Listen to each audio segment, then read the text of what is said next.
All right, y'all.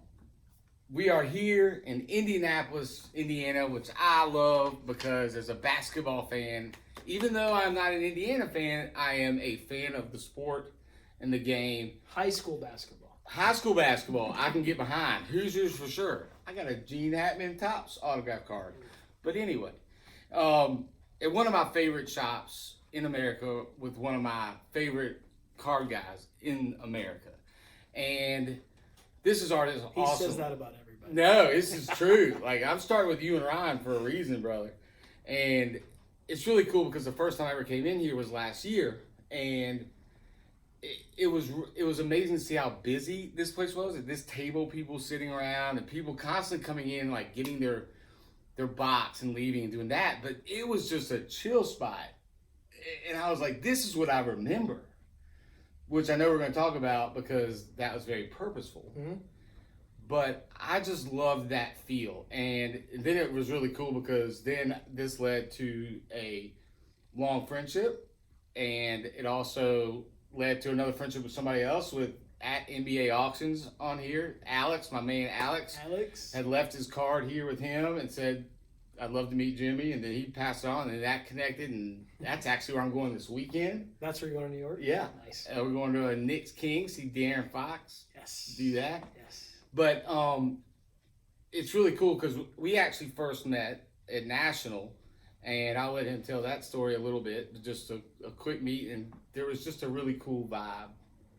And then being able to stop in and see the place and get to know each other better was awesome. So, to start, this is Andy, and What's up, everybody? He is the owner, and the owner. He's the big dog owner, and Jake, who we wanted to sit here with us, who's here, he can tell you about Jake. He had to go to a meeting, but we're gonna get him on here at some point. Jake is the engine, and I'm the owner. Right. Jake runs the place. Jake is the man. Yeah, wish we could have had him here too. We're gonna get him on, but the whole point of going around and doing this is so people can hear the stories that you all have that get you to this place where it's this. You know, we just talked to Card Collector 2 in Columbus, and he's 5 months into his journey as a card shop owner. But there's always such cool stories behind what led to this. Yeah. And that's kind of what I like to hear, and I think that the folks out there would love to hear, which is, how did you get here and some of the stuff along the way? Sure. So I think the natural thing is when you first start talking to people, it's like, well, how did you get into cards? What first got you to being like, I got to go get some packs? Yeah. So I was a sports fan growing up like crazy. I mean, just diehard Notre Dame football because I grew up close to South Bend. Mm-hmm. I'm the Notre Dame version of Mr. Kentucky basketball right here. So I just love my Irish. So I love sports, but basketball is my favorite sport. So when I was 10 years old, my grandma, of all people, bought me a box of 1988 Fleer basketball. Really? Yeah, I was 10 years old. I was born in 78, 88 Christmas. I got a box of 88 Fleer basketball. I had never bought any cards before that, right? Right. And she just knew how much I loved sports, so she thought it'd be cool to get me a box of cards. Well, 88 Fleer back, I know, right? 88 Fleer back then was probably a $15 box maybe. Right. 36 packs. Reggie Miller's rookie card, Yep. Scottie Pippen's rookie card, John Stockton, and of course my favorite player, Michael Jordan. So I got to open up an 88 Fleer basketball box on Christmas morning, and it was from my grandma, and it was the coolest thing ever. Right. Well, guess what? I'm 41, and I haven't stopped since. Right. That's truly my story. My grandma, she actually passed away of breast cancer when I was 15. And so it was tough because she's the one that got me going into this hobby. Right. And at age 15, I was all in. Like, I was going to card shops as many times as I could. I actually worked part-time for a card shop. I was going to ask, how quick did it ramp up once that Christmas day was over? Well, when I was 15, that was probably, 93? Right. Well, Michael and the Bulls were winning championships. That's your and I'm first in one? Northern Yeah. Indiana. 91 was their first year. Yeah, third one. So, I'm diehard. I'm collecting every Jordan card that existed, and we knew there were a lot of them at that time. Right.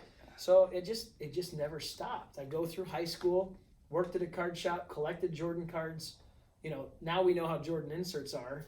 I had all those, Jimmy. I had the Flair Hot Shots, and I actually had a Skybox Ruby Michael Jordan original.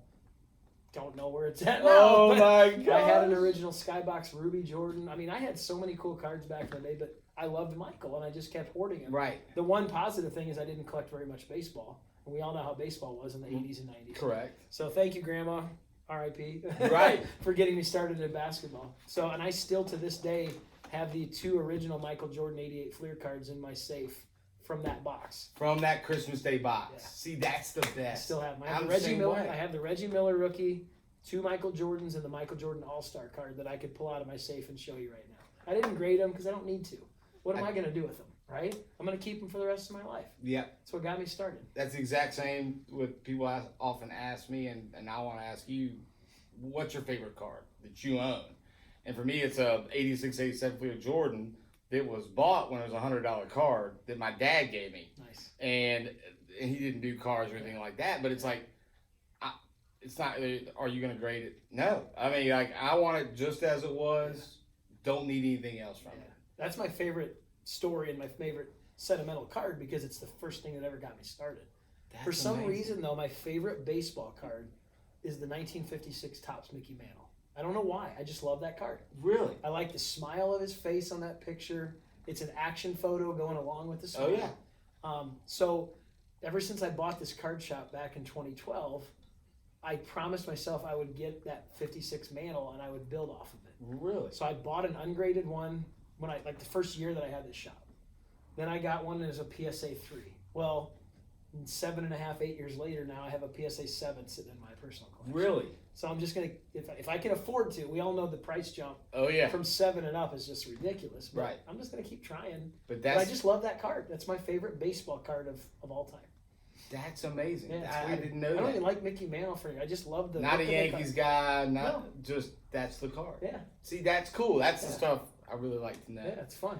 So, what, it obviously from what I know about your life, but I want to hear it, like, what led you to hear from going all in, from Christmas Day, you're opening the box from your grandmother, then you go all in on this and you're collecting. But then somehow you got to the point where I'm going to be an entrepreneur and making that leap from what most people consider whatever normal job is to I want to run a card shop. Sure. What's the story? What did you do beforehand? Yeah. And how did you get to the point where, I guess, take me up to, I'm going to go open a card shop. Okay. And then I want to hear about the path of actually starting a card shop. Sure. Sure. But I know with Ryan, you know, there's like people that never collected, they've never done anything like this, they don't really see that. It's like, why are you chasing this weird hobby? Well, it's funny because people, when they ask me what I do now, Mm-hmm. I'm kind of jumping into a different thing, but people ask me what I do, and I say, "Oh, I own a baseball card shop," Right. and they give you this like sympathetic look, like, "Oh, are you okay?" Like, Oh, I'm it so drives sorry. me nuts. So I mean, and the people that are watching this that know the hobby well, they know that this hobby is a very fluid market right now. Right. So the market's good and the business is strong and everything, and you build relationships. You know, that's how Right. you and I got to know each other. Right. But you know, I just kind of chuckle. I'm like, yeah, I own a baseball card shop, which I do. And Right. But it's a good baseball card Right. shop. It's And really successful. I got really blessed to be into the situation that I'm in right now. So yeah, when I started collecting, I went through high school as the kind of the modern day flipper, if you will. Right. I was doing it back in the mid '90s. Right. So my favorite story is I went to a show in Madison, Wisconsin, and I bought this Kobe Bryant rookie card. And I asked the guy what he wanted for it, and he goes, $20. I said, $20? He goes, all right, 15. Because he had it marked for 25. I said, I'll take it. I grabbed it. You know what it was? A Topps Finest Rookie Refractor, Kobe Bryant. Oh, He had it marked for $25. So that was like a fun story. I'm like, I'm flipping that thing for $200. Right. Which now it's thousands of dollars. Right, or something. right. But anyway, I tried to use the entrepreneurial side of the business back when it wasn't cool. Right. And got into college. The first thing I did my freshman year in college was find wherever the local card shop was. Of course. And I went to a tiny little Christian school in no man's land, Indiana. Taylor Right. University, got a rep TU. And the closest card shop was in Gas City, Indiana. Gas City. Gas City, Indiana. Yep. Sports Card Shack in Gas City, Indiana. And I didn't get to go as often because I didn't have as much money or anything Right. to spend or buy or trade or anything with because I was a full-time student. I played Right. soccer there. But yeah, I'd go to that shop as many times as I possibly could, and it kept my drive of collecting and buying and selling Right. through those years that most people fizzle out on it. I was about to say that usually you hear college folks are like, I was too busy or didn't have any money, or and they drop a little bit. I know I did a little bit in college, but that was strong for you. Well, but the market wasn't really strong at that time either, because people were so burnt out from all the 80s and 90s. Right. Horribles. Just overproduction and getting burned by the no value of cards. Right. But I graduated in 2001. I moved to Indianapolis. Mm-hmm. Well, guess what I do? What? First of all, I got married. Right. Secondly, I found my local card shop. Right, of course, like standard. Right. So I moved to Indy. I find this card shop right here. Indy. It was baseball card exchange. In the same store. Exact same building. This shop has been here for 29 years. 29 years. Yeah, he opened it in like 1991 or something like that. Like, wow. It's really cool. You know, he's an older guy. He loves cards, but he just wanted you to walk in and have fun. We were going to have fun. And right. He wasn't really a relationship building type person, but again, very genuinely nice guy. Right. I'm the opposite. I want to get to know you and everything about you. Right. And so we struck up a relationship, right? Yeah, of course. You know, we're kind of kindred spirits when it comes to definitely. But I became a friend of the owner, Richard, mm-hmm. and 12 years later, 2012, 11 years later, he was near retirement. I'm just like, what are you going to do with this place? You know, what's your plan? And I was a very good customer of his. And thankfully, I bought basketball, so I was there during the 03, 04 years and the 08, 09, 09, 10 Steph Curry years. I mean, I bought a lot of cards from the shop. You're in it. Yeah, that's another story. Right. For another YouTube video. Yeah. But anyway, I said, what are you going to do? He's like, I don't know. I said, do you want to sell the place? Do you want to like move on? Like, do you want to stay and just die here? I mean, what do you want to do? Right. So about 6 months go by and we mm-hmm. just kind of have casual conversations. Next thing you know, he's like, I think I might take you up on that offer. And so May 1st of 2012, we signed the documents and I took over full ownership of the Indy Card Exchange. So it was Baseball Card Exchange when I bought it. We all know that the real Baseball Card Exchange now is in Cherville, Indiana. Wouldn't want to compete on the internet with that. Yeah. Well, and the funny part is he was in Illinois before. So we didn't really compete with the name or anything. Right. He moved to Indiana for tax reasons. All of a sudden, I'm like, there's 2 baseball card exchanges in Indiana. Right. I can't compete with Steve Hart. No. Nobody can compete with Steve Hart. Right. So, and I knew him fairly well, so I'm like, I waved the white flag. I'm changing my name. Right. So 2014, we became Indy Card Exchange. And that's so, what we've been. So that's me up to this point now. I'm curious. So going back, what was the job then you did out of college up to 2011? And then how did that conversation go with, I mean, you said you had gotten married. Yeah. How does that go with wife? How does that go to that point when it's like... How much time do we have? Everything, right. How much, like, what, you didn't have a baseball card degree from college, like, you studied to do something else. Right. I studied business. Right. Business and marketing I studied at college. I graduated with a BA, a Bachelor of Arts degree. Right. I didn't know what I wanted to do. I wanted to be sport related, but I knew it's really difficult to get into the sports world, right? Big time. You know, Alex, you're lucky. Don't ever forget it. Right. Mr. NBA Auctions, you're lucky. Right. But I wanted to get into the sports world, but I just thought, okay, God, put me wherever I'm going to go because I can just get my foot in the door and have an income. Right. Because I needed to get an income. Right. Because I was getting married soon. So my wife's a teacher. She was a teacher. Yeah, teachers. She taught English for 7 years Yep. before we had our first kid. I got into lab diagnostics. You get your blood tested all the time, right? All the time. Because you're a diabetic. Yeah, baby. I was the lab that was doing all those tests. So my job, as I started out, was a marketing and sales coordinator. Right. I literally was a shadow for the VP of marketing and sales. I was his right-hand man, assistant, did everything that I could do for him for like 3 years. Then he promoted me to like a director of marketing services. And then I became a full-time sales rep. So I would sell to physicians and hospitals, and I want them to send all their pathology testing, their blood testing, their Thank you for that. For we diabetics out there, Right. we appreciate that. So our lab would do all those tests and get the reports to the physician in a timely manner, and my job was to build relationships with all those physicians. Right. So then we got bought out by LabCorp, which is a monster. They're in Carolina. Yeah. We got bought out by LabCorp here in Indianapolis, and I was their regional sales director for 3 years. Left that company and went to a small startup lab. Right. In the meantime, I had bought a card shop in 2012, so I Right. did both jobs for 5 years. Oh my gosh, From I didn't know that. From 2012 to 2017, I owned a card shop and had a staff of 3 people running it for me, and I just came and went as I needed to, and then did the lab diagnostics sales thing for 5 years. My goal, I mean, if I'm encouraging anybody that's trying to think about getting into a card shop, make sure that you're fiscally responsible, right? Because my goal was to have my shop paid off before I ever even considered going full time. Really? This is not Right. a high Margin business? with Right. a lot of money thrown at your face. It's a hard work, volume oriented, build it up type business. Right. That takes a lot of time and effort. So yeah, I did 2 full-time jobs for 5 years, and then also had 4 kids along the way too. 4 kids and 5 years of work in this place and lab diagnostics. Yes.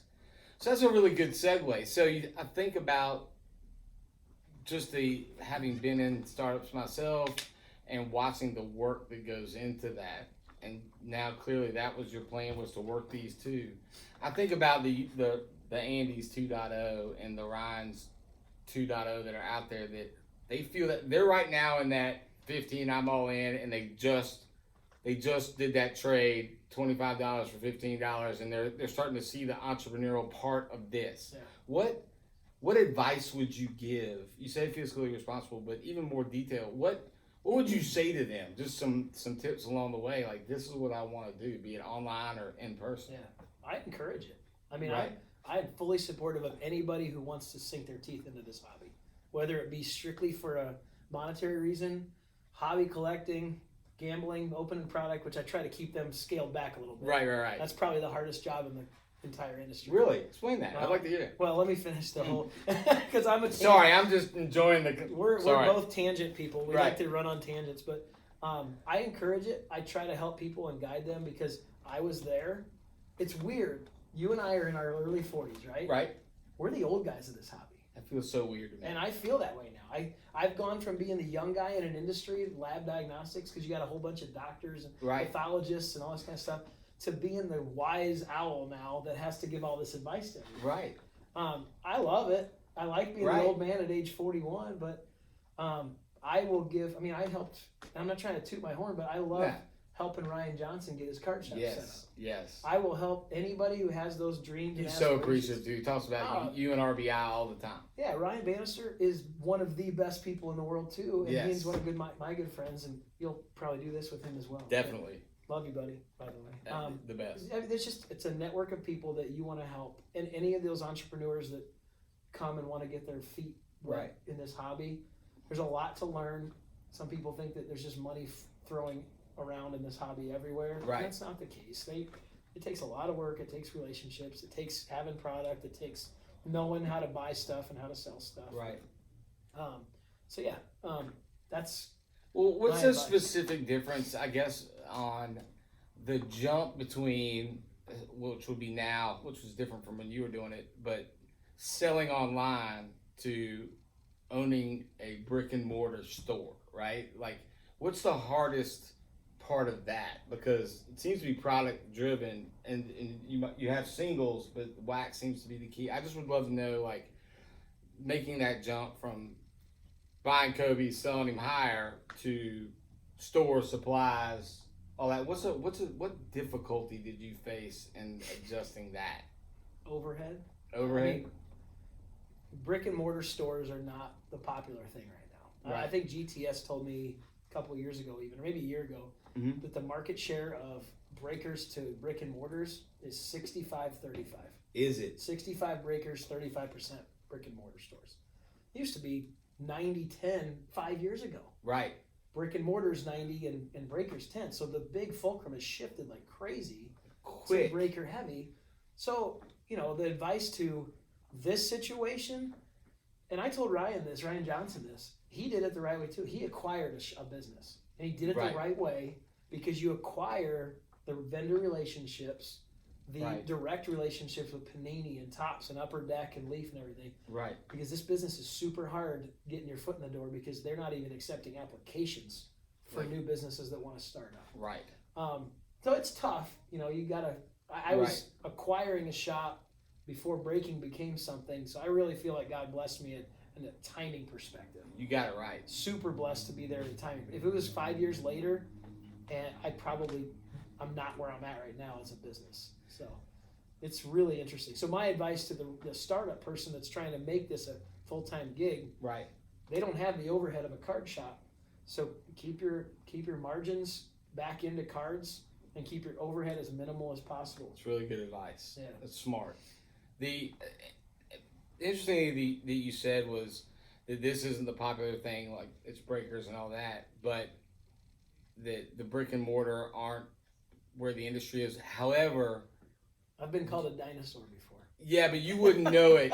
Coming into this shop, you would not know it because, like I said at the very beginning, like people are in here constantly. We had to wait till the shop closes just to do this. Like you can't, and that's not every shop. I've been in plenty of shops where we could sit down and do this in the middle of the day. Nobody walks in. And there's still good shops and all that, but it's just not the foot traffic. But it's not only the people coming in, looking through stuff and all of that. It's people around this table. But you told me before that was very purposeful. Yeah. And that you wanted to create a type of environment for this place, which makes it, like I said, the reason I tell people it's one of my favorites is because you walk in here and it feels like it used to. Like it is a community that likes to hang out in here and people. So how did you do that? Why did you do that? And how did you do it? Because you've done it successfully, clearly. Thanks, man. I appreciate it. Why did I do it? Is because relationships are everything to me. Mm-hmm. I mean, I've grown up in the business of relationships. Right. Because that's my job when I was with the lab. I had to develop relationships with doctors, with nurses, right. with office staff, with every person from that supply chain, from the second you walk into a doctor's office to that front desk person, yep. to the end user, which is the doctor, right? So it's the same mindset in no matter what you're doing professionally. Right. Building relationships totally agree. Is my most important thing. I would rather take a $20,000 hit, right, and still have a relationship with a person, because to me the long-term relationship is the most important thing. Right. Now we've had some pretty bad apples every now and then, so yeah, that's a story I'll talk about at another time. Yeah, that's going to happen. Tough to respond to those kind of things. What do you do in those situations? Right. But relationships are everything to me, and that's why I wanted to get into this business, because the relationship building side wasn't there. The business was here, but people came in and they left within 3 minutes. It was all transactional. They bought a card, they bought a box, they bought a pack of sleeves or top loaders, and they were gone. I want everybody to sit around this round table and chat it up, open their cards. We've got free supplies that people can use to put their cards in as soon as they open it. I want to talk about what they did today. You know, how was your day? You know, whatever. Right. Whatever. Get them. We got a refrigerator with free drinks and waters and pops and everything. Grab a drink, have fun, sit down if you want to. If not, hope you have a great day. Right. Yeah, that's just what it's all about. That's why I have a card shop, and I feel like God has given me the dream job of my lifetime. It feels like it when you come in here. Like that's the best part. I remember when I was driving in, it's like this. I know that I can go there and just hang out all day until we've got time to do this, because that is the DNA. It goes fast shop. too, doesn't it? It goes really fast. Yeah. Because people were coming in and selling and buying, and got a Tyler Hero duel from this guy, but he was just hanging out, and here we go. So do you have, with that type of community, it becomes story time all the time. And I just wonder, is there either a story that really sticks out? Like you were telling me a pretty great one earlier about Matheson, but that someone coming in the shop either that you didn't expect, or that turned into something awesome, or they pulled a card that was just mind-blowing. I'd love to hear a couple of those. I know they would. Yeah, sure. I'll give you two quick ones. Yeah. So Chris is one of our regulars. Uh-huh. I think he told you today what he had pulled. So he's a regular guy, comes in and opens up stuff every once in a while. He had opened a case of 2018. I'm going to give you 3 stories. Good. I got my diet, dude. We're chilling. And they're kind of funny stories because at the time they're monster pulls, and then like now it's like, you know what I mean? So Chris opens a box of 18 National Treasures football. No, 17. Okay. 2017 National Treasures football. He pulls the Mitch Trubisky True NFL Shield 1/1 auto, patch auto. At True the one of time, them. that was a Huge. monster. Trubisky was the quarterback that everybody was talking about. Right. Even, I would say more than Deshaun Watson at the time. Oh yeah. Trubisky was what everybody thought this is the guy. And he sold that card the next day for $8,500. $8,500. Yeah. And Trubisky's having his struggles right now, as we all know. It's not an $8,500 card now, is what you're trying to tell me. No. But an even better one. Did the place go nuts? Oh, we went nuts. Like, you know, a big box like that, Yeah. there's a crowd. And everybody knows on big release days, we have people that are regulars that they'll clear their calendar to be in the shop on a release See, day. that's awesome. So we're standing right there at that table, Right. and there's probably 8 to 10 people just hovered right around him. He pulls that Trubisky, and the place erupted like somebody won the national championship. Just meltdown. Oh, so fun. It I was love so that much stuff. fun. That's Like, my favorite. you I'm get coming the for a shakes. release day now. Like, Yeah. I want to be here. Wait till prison basketball release day. For Bowman baseball every single year, because Bowman baseball is massive for us. Right. I hire a food truck, and we set a food truck up Really? next to the shop, and we have free food to everybody for a food truck because Bowman baseball is such a big Free food on Yeah. Bowman baseball. Last year we had about 60 people grabbed lunch at the food truck and then came in and busted. It's just fun. It's that kind of stuff. That's that- what you do. That's have what to. creates that. That's the purposefulness that creates what I see every time I come in. Yeah, and our trade nights that we're doing now, we're doing them. We can't do them more than once a year because they've become too big. Like, Yeah. it's not like these kind of trade nights. No, hey. That's a monster right there, and you guys have done such a good job with that. It's unreal. But our trade night, we can fit about 50 people in here comfortably.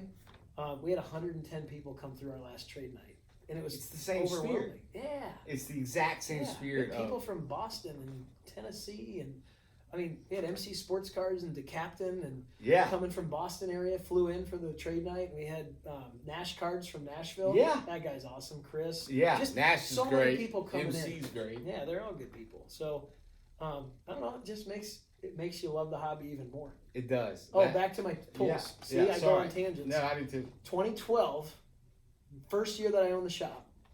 Who was the other rookie besides Andrew Luck that everybody wanted? It was Heisman Trophy winner. RG3. Griffin. I won't Yeah. put you on a spot. Sorry, no, I'm sorry. Robert It's Griffin. I'm sorry. Yeah. I'm in so basketball mode. I was just Oh, thinking yeah. basketball. That's right. When you say hear football, what'd you say? You're like, I was like, I lose my motor skills. I don't know football pricing. I'll hit like a gold. I think it's the 10, but it's like the 70 or something. I don't know. Yeah. Anyway. so this guy, he's a doctor and he's a friend of mine. Actually, his brother is, UBB Ultimate Box Breaks. Yeah, absolutely. His brother, this is his brother that comes into my shop. Really? Brian's brother, Warren. He opened a box. I had 2 boxes left. All I had left on the shelf. Right. And he bought a box and he held a box. So he ripped a box and opened it in the store. Right. There's only like 4 or 5 of us in the shop. He pulled the RG3. That was the first time they ever done it. It was the NFL shield from the football. Yeah. It took yeah. up the entire cart. It was a Hey, 1-of-1. It pops out almost. Yeah. Like it's unbelievably looking card. RG3 rookie from National Treasures.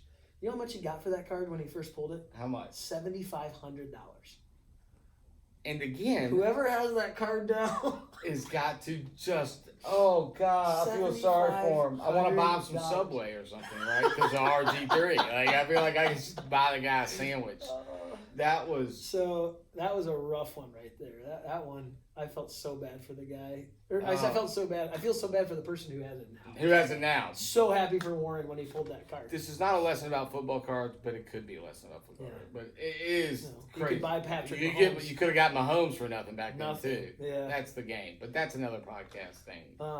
And then the funnest one are our breakers. So we have an online break site now for exchange your card breaks. Yeah. And last year we had Contenders football. We did a mixer with Contenders Yeah. football in it.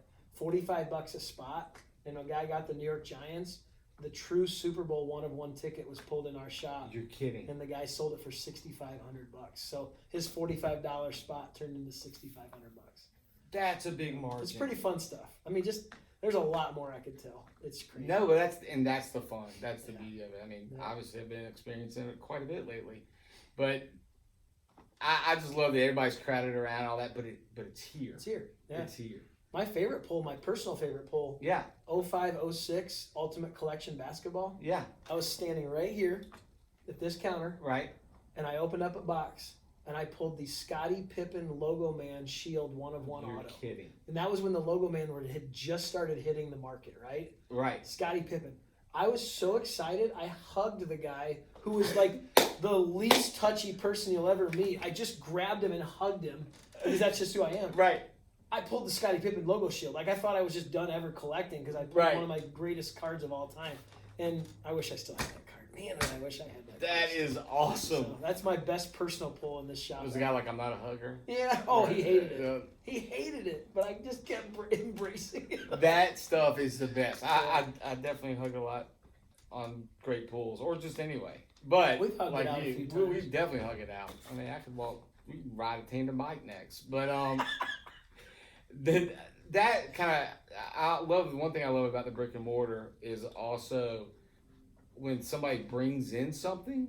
Do you have any stories of like somebody bringing in something that's crazy, like kind of like that antique roadshow? Like, I had this from my grandma, or this from so on. Do you know what it's worth? Yeah. I think that's one cool thing about the shop. You can't get anywhere except a shop. No. Because I know people come in all the time like, what's it worth? It's like, that's from the 80s. It's worth nothing. Yeah.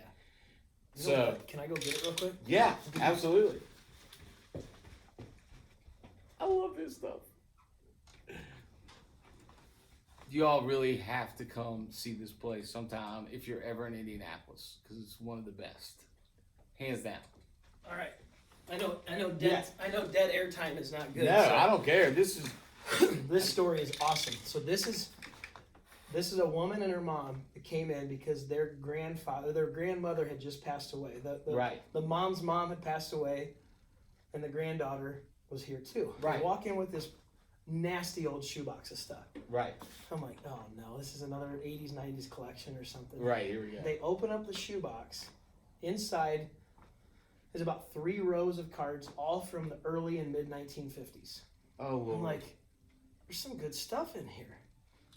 So I'm talking to them, and they're saying, you know, my grandmother, she had gotten these cards. Her son, which was my brother, wanted them, and he passed away, and we just don't know what to do with them. And I said, well, let me look through them for you. And Right. she goes, yeah, we don't really know the value. I said, first of all, let me help you out.